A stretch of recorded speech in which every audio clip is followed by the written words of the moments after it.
Yeah, so the whole point in this really is just to get everyone to the pub. So ignore the next hour.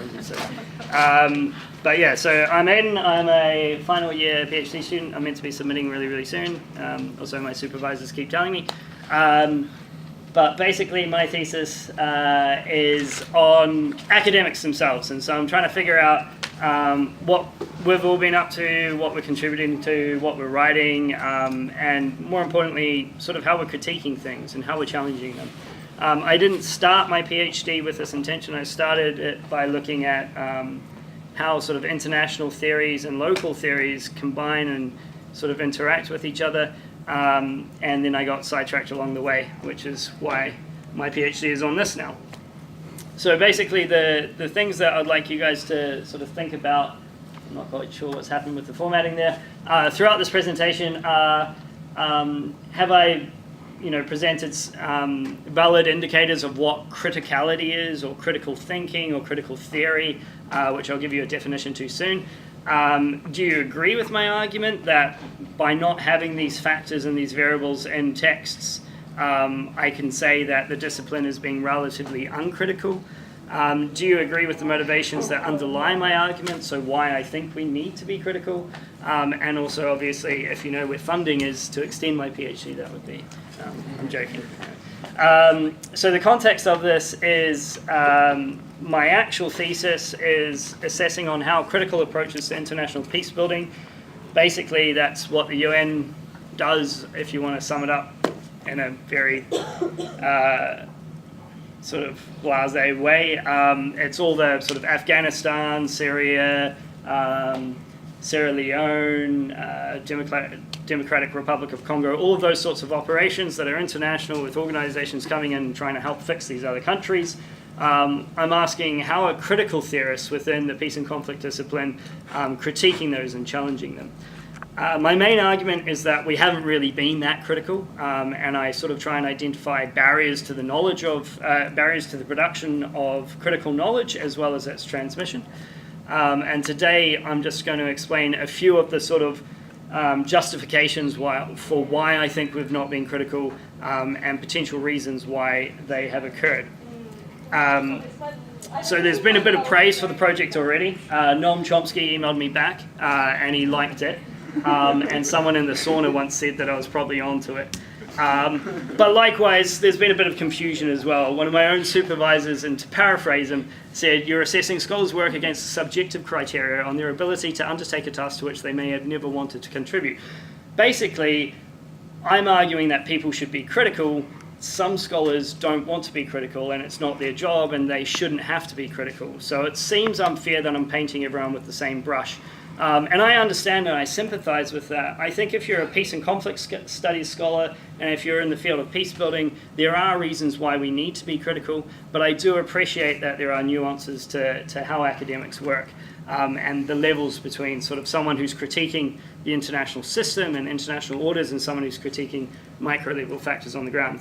And also a French scholar told me I was arrogant, which I thought was fun. So, where I'm sort of coming from, critical theory and peace and conflict studies. There is a long history between peace and conflict studies which sort of emerged in the, 40s and 50s, but more so in the 60s and 70s. In terms of how it came about, it was a discipline founded on resistance and on emancipation. It was on challenging oppression and helping the subjugated. Very much came to fruition throughout the sort of nuclear stages in terms of resistance to nuclear armaments and their proliferation. And so peace and conflict studies scholars have always been normative. They've always been interested. They've always cared about things. And it merges quite well with critical theory. In fact, two of the most prominent critical scholars that I sort of draw on a lot, Roger McGinty and Richmond, they've said that it is a critical endeavor. We need to be critiquing and we need to be transforming. The difference between critical theory and peace and conflict studies, perhaps, though, is that whereas peace and conflict studies says that we need to be transformative, critical theory says we need to be transformative of the international order. So the international structures, the UN, the state system, liberal notions of democracy, all of that good stuff, we need to critique and challenge so that we can ensure we're moving forwards. So yeah, I see them as marrying up quite well. And that sort of gives me a bit of the normative basis for some of the arguments that I'm going to make. How I conducted this thesis, and this chapter draws on that, I used sort of scienceometrics, which is like Google Scholar and Scopus and Reuters and all of that sort of stuff to triangulate who was writing and contributing to the field. If you contributed 4 times in academic articles, not books, between the years 2005, 2017, you're included in my data set. That gave me 111 academics, 609 articles to go through, and probably far too much work than I originally wanted to do. On those articles, I did a critical discourse analysis, so I read sort of about 50-60% of them. I coded them for aspects of criticality and conclusions and suggestions, and I also did a citation network analysis, which is to understand how academics are interacting with each other, how they're citing each other, and how the actual knowledge is being transmitted throughout the text. And then I went and interviewed 40 of them and sort of just aggressively hammered them with my conclusions and tried to get them to defend themselves, which was probably the most entertaining part of my thesis. And I've got a lot of good stuff on that, and maybe I can share a few quotes today. So criticality, again, as I define it in this thesis, it's basically what the youth would call being woke. It is identifying the problematic, so the target of your critique is on sort of the objectives or the end result rather than the minor practices. So to use peace building as the example, which is probably relevant considering, it is about critiquing not the individual instance of peace building in Afghanistan, but peace building as a mechanism, how it works in Afghanistan and Syria, and all these other relations. What are the fundamental things that we're tying together? What are we trying to produce? What are we trying to create? And just making sure that people are normative, that they're putting in their biases, and that they're actually trying to imagine new solutions rather than just continually saying this is rubbish. So my own assumptions, in the interest of getting them out, I think that academics do have a responsibility to critique power. I think that they are in a position, or we are in a position of privilege, and able to do that. And I think that realistic alternatives and challenges to the system just aren't big enough.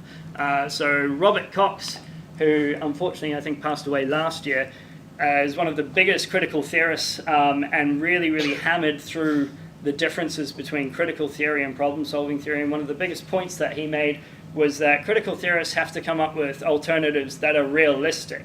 And I don't think that's good enough. I think if we're always just coming up with realistic alternatives, we're always going to be sort of hamstringing ourselves, and we're not going to be imagining something new.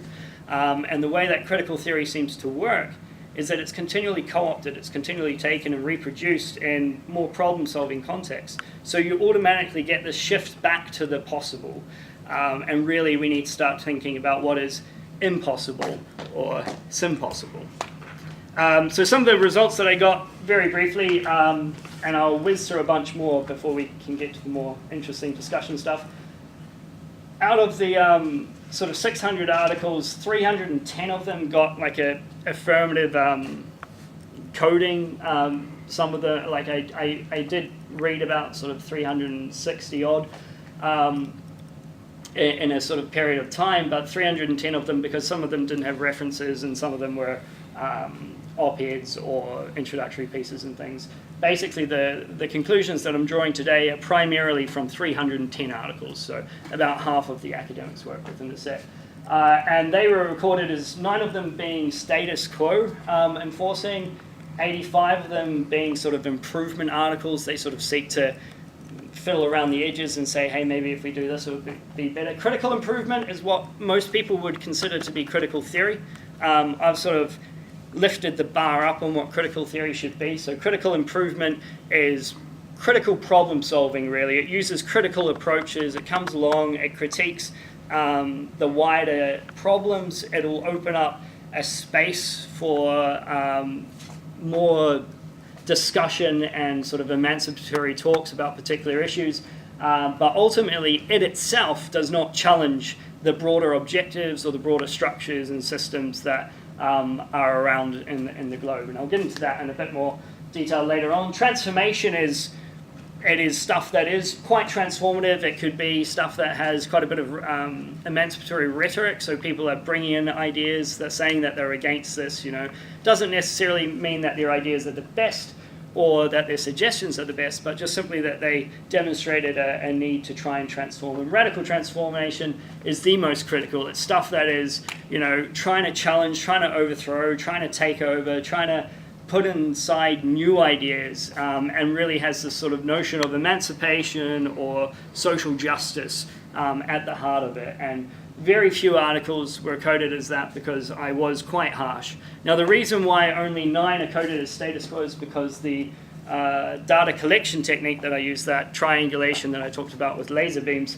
that was looking for critical text. So if you were not critical, you didn't make the cut. Unfortunately, Kevin is critical, didn't make the cut though, from other reasons, but we can discuss that later. Mainly because of some publishing issues, but not on his behalf, but on the Scopus. So criticality over time, I just threw this in for a second because I think it's quite interesting. Basically, we are getting more radical, but at the same time, we've sort of had this weird pattern, and you can, the really cool thing about this is that you can assess it against what's going on in the world at the time. So global financial crisis, invasion of Afghanistan and Iraq, and you can look at how the discipline changes and what it changes to. So a lot of this stuff around 2010, 2011 is about the local turn, which some of you might be familiar with. It was about the peace building taking an approach towards post-conflict societies and trying to find suggestions and solutions within those societies itself. 2012, there are these big